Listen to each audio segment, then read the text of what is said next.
Et ça représente la concrétisation du spirituel dans la matière. Ici, on parle d'intuition. Pas une petite voix magique, mais une évidence intérieure, une pulsion électromagnétique du corps et du cœur, une résonance de ce que nous sommes profondément.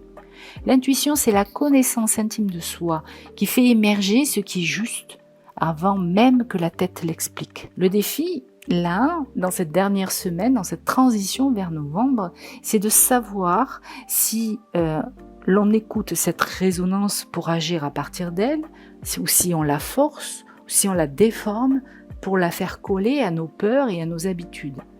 Donc cette semaine, elle nous invite donc à nous connaître davantage, à poser des actes concrets qui incarnent notre vérité. 44, la dernière du 27 octobre au 2 novembre, donc vous entendez qu'on est à cheval sur 2 mois, le week-end de cette semaine sera le 1er et le 2 novembre. C'est une semaine qui est puissante par les nombres.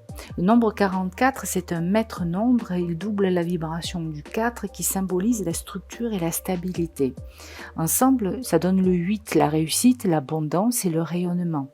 Sauf que ce 8, c'est un chiffre passif. On ne se réveille pas un matin dans l'abondance et la réussite et la confiance s'il n'y a pas eu une action en amont. Cette semaine est la conséquence de tout ce qui a été posé depuis le début de ce mois. Cette semaine amplifie donc l'énergie de réalisation. C'est le moment où ce qui a été travaillé dans le mois peut trouver une forme aboutie.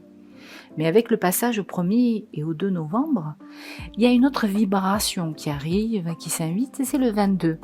Et le 22 est aussi un maître nombre et ça représente la concrétisation du spirituel dans la matière.